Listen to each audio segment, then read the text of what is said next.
এবার পরবর্তী খবর। শ্রাবণের শেষ সোমবার সিদ্ধপীঠ তারাপীঠে ভিড় জমিয়েছিলেন বহু পর্যটক ও পুণ্যার্থী, কিন্তু এদিন সকালেই আচমকাই ঘটে গেল এক মর্মান্তিক দুর্ঘটনা। তারাপীঠের একটি বেসরকারি হোটেলে ভয়াবহ অগ্নিকাণ্ড। মুহূর্তের মধ্যেই আগুনের ধোঁয়ায় ছেয়ে যায় আশেপাশের এলাকা। আগুনের ঘটনায় 5 জনের অধিক মৃত্যুর খবর মিলেছে। এছাড়াও আহত হন একাধিক পুণ্যার্থী। এরপর দমকলের তৎপরতায় জোর কদমে শুরু হয় আগুন নেভানো এবং উদ্ধার কাজ। পাশাপাশি আহতদের উদ্ধার এবং ভর্তি করা হয় রামপুরহাট হাসপাতালে। খবর পেয়ে ঘটনাস্থলে পৌঁছান রামপুরহাটের বিজেপি বিধায়ক ধ্রুব সাহা। বীরভূমের পুলিশ সুপার বিদিত রাজ বুন্দেশ। আগুনের সঠিক কারণ খতিয়ে দেখতে তদন্ত শুরু করেছে পুলিশ প্রশাসন। তবে হোটেলের অগ্নি নিরাপত্তা ব্যবস্থা কতটা কার্যকর ছিল তা নিয়ে উঠেছে একাধিক প্রশ্ন।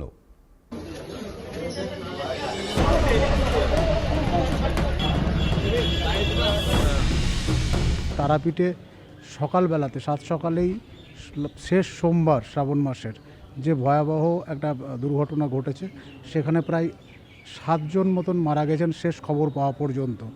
দমকল এবং পুলিশের প্রাথমিক অনুমান যে শর্ট সার্কিট থেকেই তারাপীঠ থানার ঠিক পাশেই বিদেশিনী লজ, সেই বিদেশিনী লজ শর্ট সার্কিটের মাধ্যমে আগুন লাগে এবং সেই আগুনের ভয়াবহতা এতটাই যে 7 জন মতন মারা গেছেন এবং 2 জন এখনও রামপুরহাট মহকুমা হসপিটালে ভর্তি রয়েছেন। আরও আশঙ্কা করা হচ্ছে যে আরও কিছু মানুষ হয়তো অসুস্থ হয়ে রয়েছেন। এখনও পর্যন্ত এই সরজমিনে এসেছিলেন রামপুরহাটের বিধায়ক ধ্রুব সাহা এবং জেলা সাংগঠনিক বিজেপির সভাপতি উদয় শঙ্কর। এই নিয়ে মুখ্যমন্ত্রীও শোক প্রকাশ করেছেন।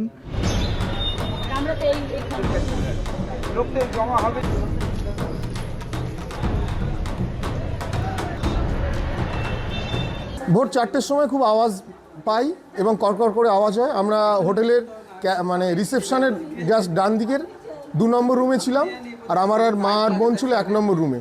তারপরে আমরা দরজা খুলে বেরোতে দেখি আগুনের লেলিহান শিখা আগুন দরজা দিয়ে ঢুকছে। আমরা দরজা বন্ধ করি, দরজা কোনো জানলা ছিল না। বাথরুমে গিয়ে বাথরুমের যে উপরে যে ফাঁকা জায়গা সেখান থেকে বেরোনোর চেষ্টা করি। তারপর অনেকক্ষণ প্রায় 45 মিনিট আটকে থেকেছিলাম। আমি, আমার ওয়াইফ, 2 মেয়ে আর মা আর বোন পাশের ঘরে ছিল। লাস্ট অফ অল মানে ওই তারাপীঠ থানাতে বারংবার ফোন করার পরে ওনারা এসে দরজা ভেঙে আমাদেরকে উদ্ধার করেছে। আর আমার মা মানে বোন ইনজুরি হয়েছিল, ফার্স্ট এডের পরে গেছে। আমি ইনজুরি, আমার মা সবচেয়ে বেশি অবস্থা খারাপ।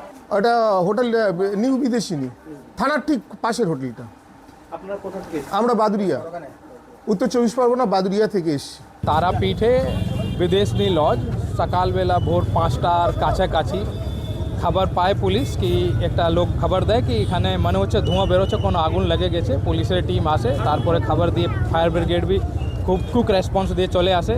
ফায়ার ব্রিগেড অ্যান্ড পুলিশের টিম যৌথভাবে মিলিয়ে এখান থেকে মোট 33 জনকে উদ্ধার করেছে। 22 জন জীবিত অবস্থা বেঁচে ছিল, বালকনি এদিক ওদিকে স্ট্যান্ডার্ড ছিল, ওগুলোকে ল্যাডার লাগিয়ে রেস্কিউ করা হয়েছে। 11 জনকে রামপুরহাট গভর্নমেন্ট মেডিকেল কলেজ পাঠানো হয়েছে। 2 জন চিকিৎসাধীন আছে অ্যান্ড দুঃখের ঘটনা আছে কি 7 জন আহত হয়েছে। ওনাদের সঠিক নাম ঠিকানা এটা আমরা ইনকোয়ারি করে দেখছি, সেটা এস্টাবলিশ করছি। পুলিশের রিপোর্টে কতজন মারা গিয়েছে? 7 জন।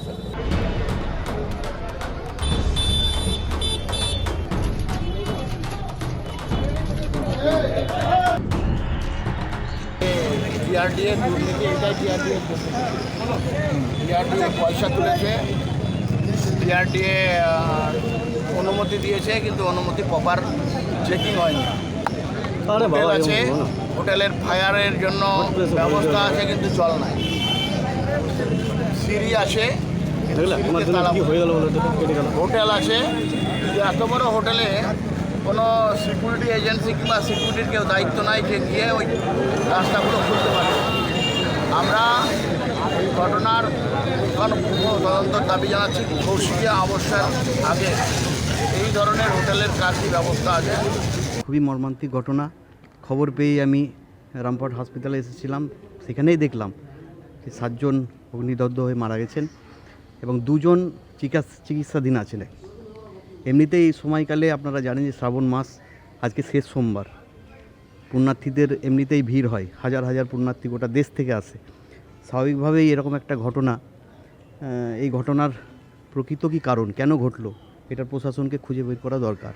আবার সামনেই কিছুদিনের মধ্যেই কৌশিকী অমাবস্যা আছে, সেখানেও লক্ষাধিক মানুষ তারাপীঠে ভিড় করে। ফলে এই ঘটনার মধ্যেই আবারও প্রমাণিত হলো যে সরকারি যে ব্যবস্থার মধ্যেই এই লজগুলো যেভাবে চলছে, ফলে সেগুলো আরও পরিকাঠামোগুলো আরও নজর দেওয়া দরকার।